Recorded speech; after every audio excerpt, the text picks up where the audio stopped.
قبرستان میں آ کر سردی کا احساس زیادہ ہی بڑھ گیا تھا۔ انہوں نے کوٹ کے بٹن بند کر لیے اور جیب سے دستانے نکال کر پہن لیے۔ پھر انہوں نے کندھے سے کمبل اتار کر بائیں ہاتھ پر لیا اور بیٹھنے کے لیے کوئی مناسب جگہ تلاش کرنے لگے۔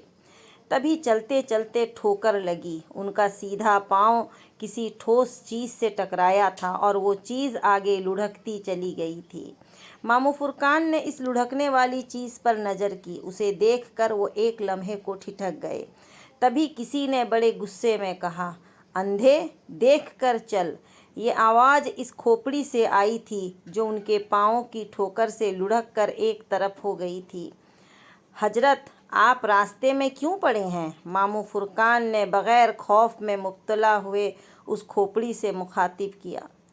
تو جانتا نہیں کہ یہ کیا ہے؟ ادھر سے آواز آئی۔ ہاں جانتا ہوں، یہ قبرستان ہے، ماموں فرقان نے پورے اطمینان سے کہا۔ یہ ہمارا علاقہ ہے، ہماری مرضی، ہم کہیں بھی گھومیں، ادھر سے سخت لہجے میں کہا گیا۔ پتہ نہیں کب کے مرے ہوئے ہیں آپ، ہڈیاں بھی گل گئی ہوں گی، ایک دیمک زدہ کھوپڑی بچی ہے، لیکن اکڑ ابھی تک ختم نہیں ہوئی آپ کی۔ حضرت، آپ کا قیام کس طرف ہے؟ میں آپ کے سر اقدس کو آپ کی قیام گاہ تک چھوڑ دوں؟ ماموں نے ہنس کر کہا۔ جا، چلا جا، اپنا کام کر، زیادہ نصیحتیں جھاڑنے کی کوشش نہ کر ورنہ پچھتائے گا۔ ماموں فرقان نے پھر کوئی جواب نہ دیا۔ کچھ پڑھ کر کھوپڑی کی طرف پھونکا، ایک شعلہ سا اٹھا اور پھر وہاں کچھ نہ رہا۔ تھوڑی دور جا کر ماموں فرقان نے ایک مناسب جگہ تلاش کی۔ وہاں چھوٹے چھوٹے پتھر پڑے ہوئے تھے، انہیں وہاں سے اٹھا کر ادھر ادھر پھینکا۔ جگہ صاف ہو گئی تو انہوں نے کوٹ کی جیب سے ایک چاقو نکالا۔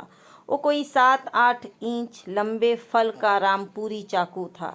یہ چاقو ماموں فرقان کے پاس بہت عرصے سے تھا۔ یہ انہوں نے علی گڑھ کی نمائش سے خریدا تھا۔ چاقو کھول کر اس کی نوک سے زمین پر حصار کھینچا۔ حصار کھینچتے ہوئے وہ کچھ پڑھ رہے تھے۔ ان کے کانوں میں کہیں دور سے گیدڑوں کے بولنے کی آوازیں آ رہی تھیں۔ ان آوازوں پر انہوں نے کوئی خاص توجہ نہ دی، وہ اپنے کام میں منہمک رہے۔ حصار کھینچنے کے بعد انہوں نے چاقو زمین میں گاڑ دیا۔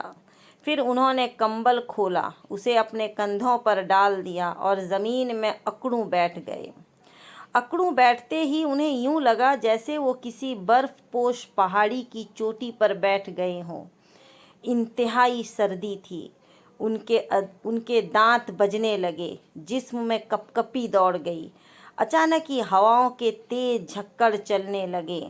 ماموں فرقان نے بائیں ہاتھ سے چاقو کے دستے کو تھام لیا اور بلند آواز سے کچھ پڑھنے لگے۔ یہ سردی کا احساس زیادہ دیر برقرار نہ رہ سکا۔ جیسے جیسے وہ پڑھتے جاتے، سردی کا احساس کم ہوتا جاتا، پھر اتنا کم ہوا کہ انہیں گرمی سی محسوس ہونے لگی۔ اب انہوں نے چاقو سے اپنا ہاتھ ہٹا لیا اور نظریں اس پر گاڑ دیں۔ گرمی آہستہ آہستہ بڑھتی جا رہی تھی۔ انہیں یہ محسوس ہو رہا تھا کہ سامنے ہی کسی نے آگ بھڑکا دی ہو۔ ان کی نظریں چاقو پر تھیں، لیکن انہیں اپنے سامنے آگ کے شعلے اپنی طرف بڑھتے ہوئے محسوس ہو رہے تھے۔ ماموں فرقان نے اپنی توجہ بٹانے کے لیے ایک مرتبہ پھر زور زور سے پڑھنا شروع کر دیا۔ نظریں بدستور چاقو پر تھیں۔ اب آگ ان کے چاروں طرف پھیلتی جا رہی تھی۔ انہیں ہر طرف تپش محسوس ہو رہی تھی۔ شعلوں کا رقص ان کے چاروں طرف جاری تھا۔ یہ شعلے ان کے نزدیک سے نزدیک تر ہوتے جا رہے تھے۔ ان کی پیشانی سے پسینہ ٹپک رہا تھا، اس قدر تپش بڑھ گئی تھی۔ پھر وہ خطرناک لمحہ آیا۔ ان کے گرد شعلوں کا ناچ جاری تھا۔ یہ شیطانی آگ انہیں زندہ جلانے پر تلی ہوئی تھی، لیکن پھر وہ خطرناک لمحہ ان کے سر سے گزر گیا۔ یہ جہنمی آگ ان کا کچھ نہ بگاڑ سکی۔ جیسے جیسے آگ کے شعلے ان کے نزدیک تر ہوتے گئے، ان کی تپش سرد ہوتی گئی، یہاں تک کہ ان کے گرد ہونے والا شعلوں کا ناچ بالکل سرد پڑ گیا۔ ان کے چاروں طرف بھڑکی ہوئی آگ اس طرح ٹھنڈی پڑ گئی جیسے اس پر بارش برس پڑا ہو۔ ماموں فرقان نے سکون کا سانس لیا۔ یہ شعلوں کا ناچ اتنا بھیانک اور خوف میں مبتلا کر دینے والا تھا کہ اگر ماموں فرقان ذرا بھی کم ہمتی کا مظاہرہ کرتے اور آگ سے بچنے کے لیے بھاگ کھڑے ہوتے تو اس وقت وہ قبرستان میں راکھ بنے پڑے ہوتے، ڈھونڈنے والوں کو ان کی ہڈیاں بھی نہ ملتیں، اس قدر خطرناک آگ تھی وہ۔ ماموں فرقان ابھی تک اکڑوں بیٹھے ہوئے تھے، اب وہ سرد زمین پر آلتی پالتی مار کر بیٹھ گئے۔ انہوں نے کمبل کو کندھوں سے اتار کر کمر کے گرد لپیٹ لیا، اسے اپنے نیچے دبا لیا اور ٹانگوں پر اچھی طرح پھیلا لیا۔ تسبیح ان کے ہاتھ میں تھی اور وہ بڑے اطمینان سے کچھ پڑھ کر ایک ایک دانہ ہاتھ سے چھوڑتے جاتے تھے۔ 1 گھنٹے تک کوئی واقعہ رونما نہ ہوا۔ قبرستان پر موت کا سناٹا طاری رہا۔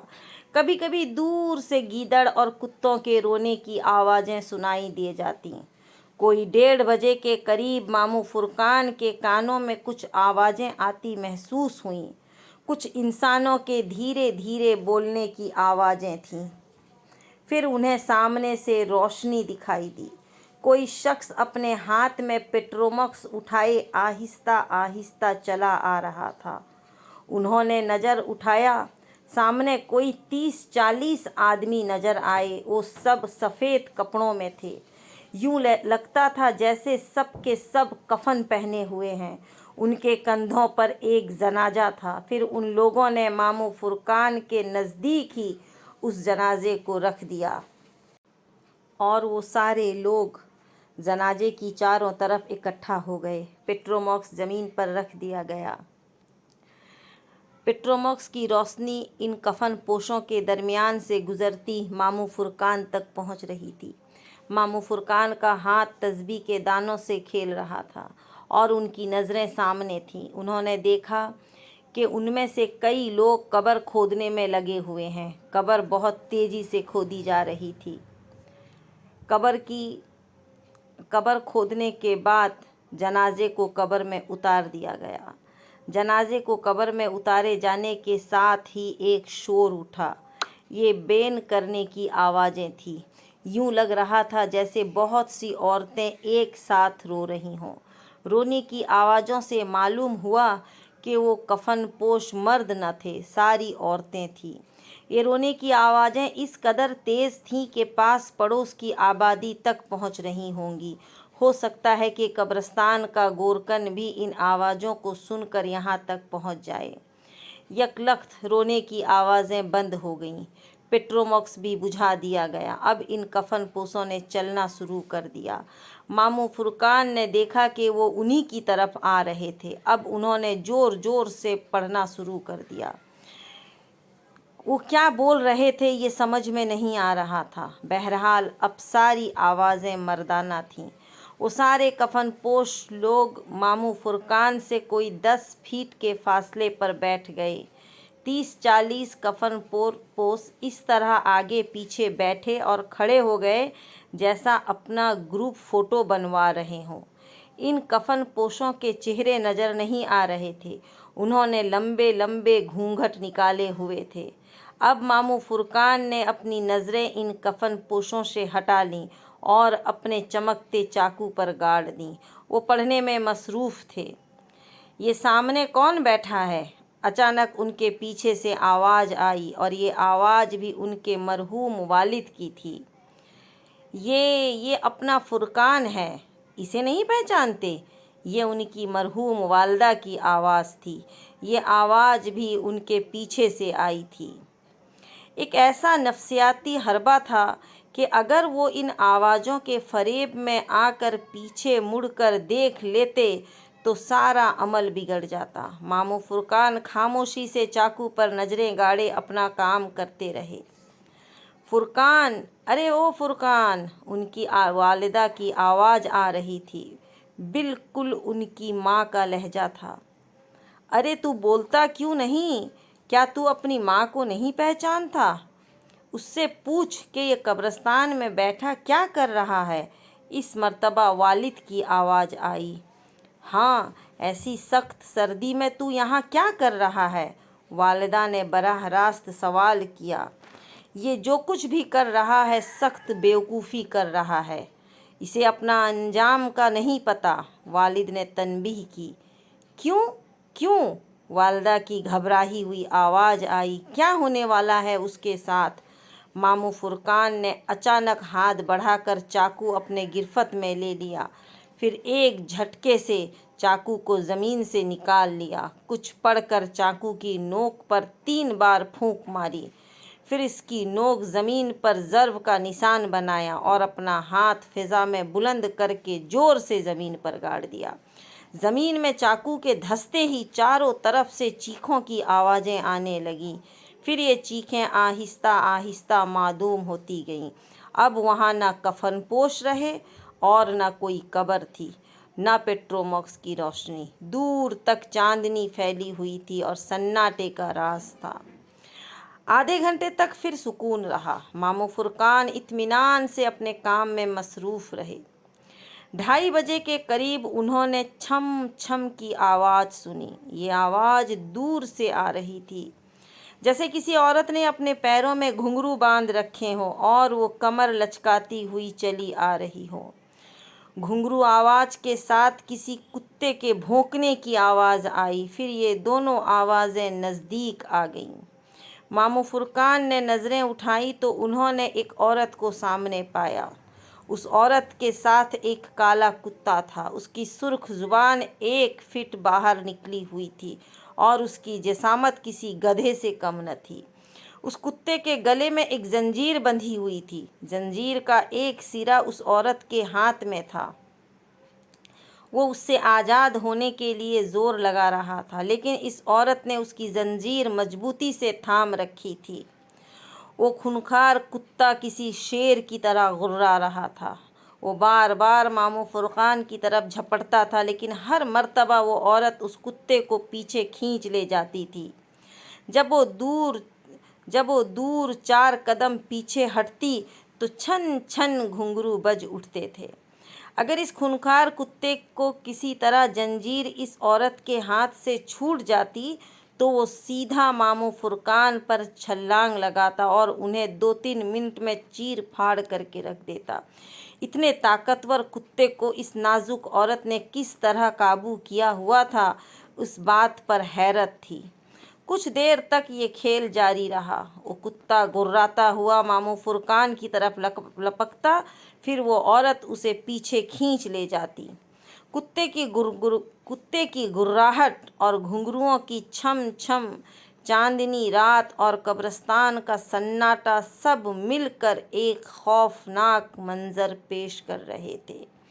یہ ایک ایسا منظر تھا کہ اگر کوئی معمولی دل گردے کا آدمی ہوتا تو حصار کے باہر بیٹھا بیٹھا خوف سے دم توڑ دیتا۔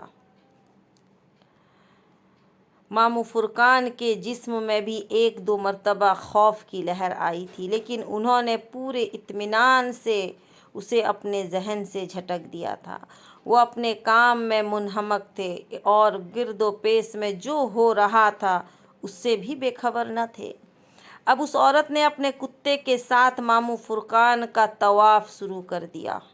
کتے کی گراہٹ اور گھنگروؤں کی چھم چھم اب انہیں اپنے چاروں طرف سنائی دے رہی تھی۔ وہ دونوں ماموں فرقان کے اتنے نزدیک سے گزر رہے تھے کہ وظیفہ جاری رکھنے میں دقت پیش آ رہی تھی، اور شاید یہی اس عورت کا مقصد تھا کہ کسی طرح وظیفے میں خلل پڑ جائے۔ پھر وہ عورت ماموں فرقان کے وظیفے میں خلل تو نہ ڈال سکی، البتہ خود غائب ہو گئی۔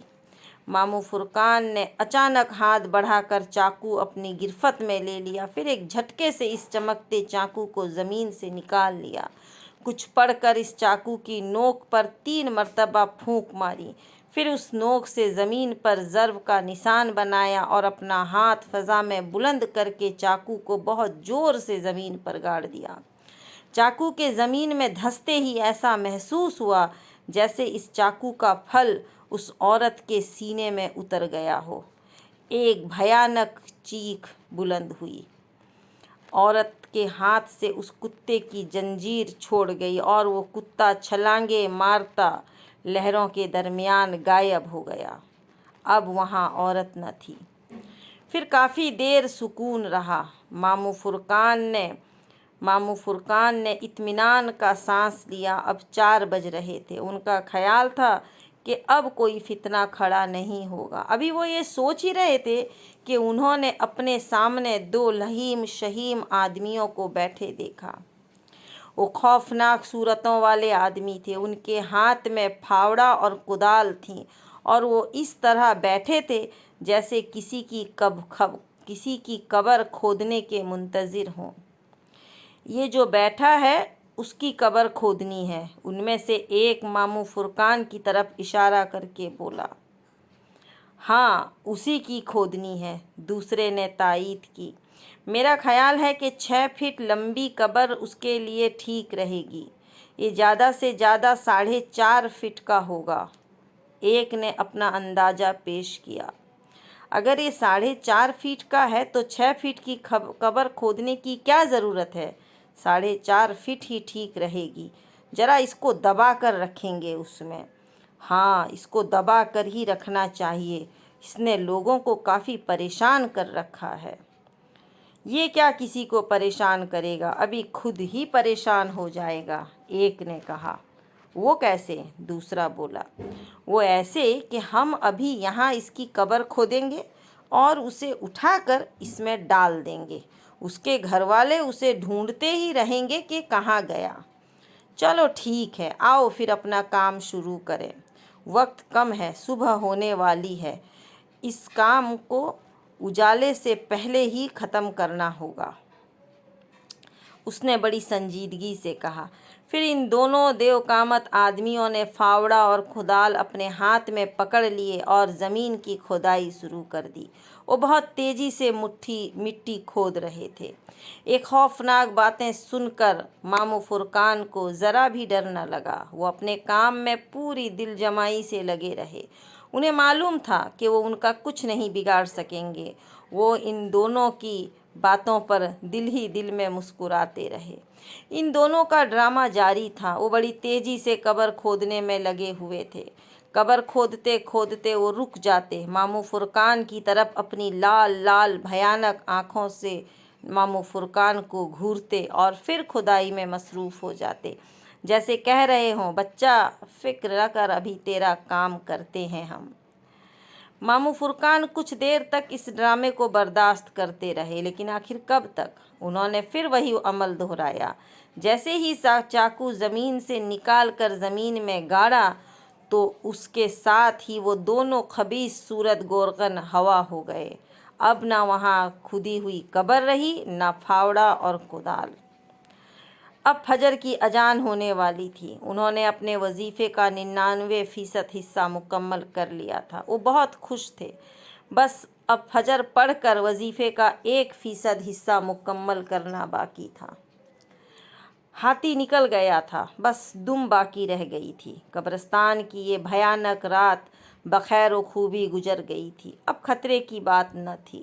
انہوں نے چاقو کو زمین سے نکال لیا اور کمبل جھاڑ کر کھڑے ہو گئے۔ ان کی کمر تختہ بن گئی تھی اور ٹانگیں اکڑ گئی تھیں۔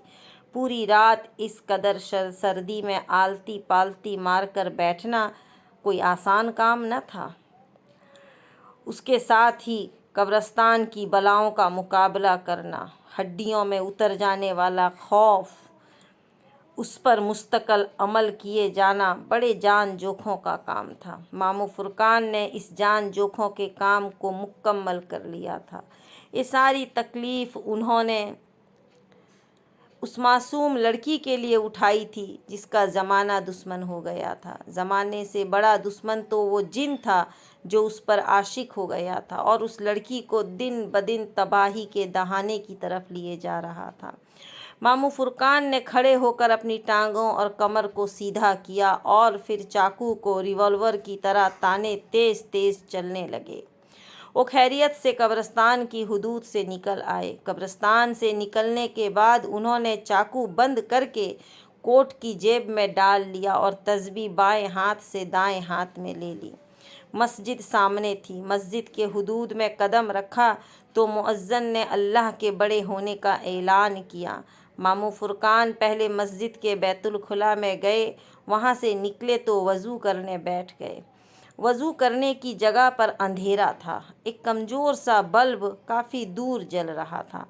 ماموں فرقان نے وضو کے لیے نلکا کھولا تو اس میں سے پانی نہ نکلا۔ محلے کا ایک لڑکا ماموں فرقان کو دیکھ رہا تھا، وہ فوراً ہی لوٹے میں پانی لیے ان کی طرف دوڑا اور بہت ہی ادب سے بولا، ماموں ٹنکی میں پانی نہیں ہے، میں ادھر بالٹی میں رکھا ہوا پانی لوٹے میں بھر لایا ہوں، آئیے میں آپ کو وضو کروا دوں۔ ارے رضوان تم ہو؟ شکریہ بیٹا، لاؤ لوٹا مجھے دے دو، میں خود کر لیتا ہوں وضو، ماموں فرقان نے کہا۔ نہیں ماموں، میں کراؤں گا آپ کو وضو، رضوان نے بڑی محبت سے کہا۔ ماموں فرقان نے اس کی محبت کے آگے ہاتھ پھیلا دیے۔ رضوان ان کے ہاتھ پر پانی ڈالنے لگا اور اس طرح کھڑا ہوا کہ رہی سہی روشنی بھی رک گئی۔ خیر ماموں فرقان کو روشنی کا کیا کرنا تھا، انہوں نے جلدی جلدی وضو کیا، اس لڑکے کا شکریہ ادا کیا اور کمبل سے اپنا منہ سکھاتے ہوئے صف پر کھڑے ہو گئے۔ نماز پڑھ کر وہ اپنا وظیفہ مکمل کرنے بیٹھ گئے۔ جب وہ مسجد سے باہر آئے تو دن کا اجالا پھیل چکا تھا۔ وہ اپنا وظیفہ مکمل ہونے پر بہت خوش تھے۔ وہ خوشی سے گھر کی طرف قدم بڑھا رہے تھے۔ وہ چاہتے تھے کہ جلد از جلد گھر پہنچ کر سب سے پہلے دادا غفور کو فون کر کے ان کی کامیابی کا بتائیں۔ اس کے بعد گلشن فون کر کے بابر کو بھی یہ خوشخبری سنائیں کہ اب نیلم کو بہت جلد اس عذاب سے نجات مل جائے گی۔ ماموں فرقان گھر پہنچے تو پہلی ہی دستک پر گھر کا دروازہ کھل گیا۔ ممانی ریحانہ ماموں کو دیکھ کر خوش ہوئیں۔ انہوں نے آنکھیں بند کر کے تہ دل سے اللہ کا شکریہ ادا کیا۔ کام ہو گیا؟ ممانی ریحانہ نے پوچھا۔ ہاں جی، ماموں فرقان خوش ہو کر بولے۔ کوئی پریشانی تو نہیں ہوئی؟ ممانی ریحانہ رات کی روادات سننے کے لیے بے چین تھیں۔ بیگم کچھ نہ پوچھو کہ رات کیسے گزری، اگر تم میرے ساتھ ہوتی تو پہلے ہی حملے میں بے ہوش ہو جاتی۔ کیا ہوا آخر، کچھ سناؤ تو، ممانی ریحانہ نے پریشان ہو کر پوچھا۔ ابھی سناؤں گا، پہلے ذرا دادا غفور سے بات کر لو۔ دادا غفور سے بعد میں بات کرنا، پہلے اکبر سے بات کر لو، وہ بہت بے چین ہو رہا ہے، اس کا 2 مرتبہ فون آ چکا ہے۔ اچھا، ماموں فرقان مسکراتے ہوئے بولے، میں پہلے دادا غفور سے بات کروں گا، یہ کہہ کر وہ دادا غفور کے گھر کا نمبر ڈائل کرنے لگے۔ ماموں فرقان دادا غفور کو فون کر رہے تھے تو ادھر اکبر ماموں فرقان کے گھر کا نمبر ڈائل کر رہا تھا۔ نیلم اس کے سامنے ہی بیٹھی تھی، وہ اکبر کو عجیب نظروں سے دیکھ رہی تھی۔ مجھے کیوں دیکھ رہی ہو؟ ایسے نہ دیکھا کرو، مجھے ڈر لگتا ہے، اکبر نے نمبر گھماتے ہوئے ہنس کر کہا۔ بس اتنی دیر میں نیلم کی رنگت بدل گئی، اس کی آنکھیں پھٹ گئیں، چہرہ سرخ ہو گیا، تیور چڑھ گئی، اس کی آواز بھی بدل گئی۔ وہ مردانہ آواز میں بولی، اکبر یہ تو کیا کر رہا ہے؟ اس روپ میں اکبر نے اسے ابھی تک نہیں دیکھا تھا، اس کی سٹی گم ہو گئی۔ اس نے خوف زدہ ہو کر ریسیور کریڈل پر رکھ دیا اور بڑی آہستگی سے بولا، وہ جی میں ماموں فرقان سے بات کرنا چاہ رہا تھا۔ ماموں فرقان کے چمچے؟ نیلم نے بڑے غصے سے کہا، اس سے بعد میں بات کرنا، پہلے ہم سے بات کر۔ جی جی آپ فرمائیں، اکبر گھگھیا کر بولا۔ تو کیا سمجھتا ہے تیرا ماموں فرقان ہمارا کچھ بگاڑ لے گا؟ وہ بے وقوف ہے، وہ ہمارا کچھ نہیں بگاڑ سکتا، اس نے خواہ مخواہ قبرستان میں اپنی رات کالی کی، وہ یہیں نقصان پہنچانا چاہتا ہے، وہ ہمیں نقصان پہنچانا چاہتا ہے۔ البتہ اب ہم اسے نہیں چھوڑیں گے، اسے ایسی سزا دیں گے کہ وہ زندگی بھر یاد رکھے گا۔ اب ہم جا رہے ہیں، اسے ہمارا پیغام پہنچا دینا۔ نیلم نے یہ کہہ کر سر جھکا لیا۔ جب اس نے سر اٹھایا تو وہ نارمل ہو چکی تھی۔ اکبر اسے ہکا بکا دیکھ رہا تھا، اس کے جسم میں خوف کی لہریں دوڑ رہی تھیں۔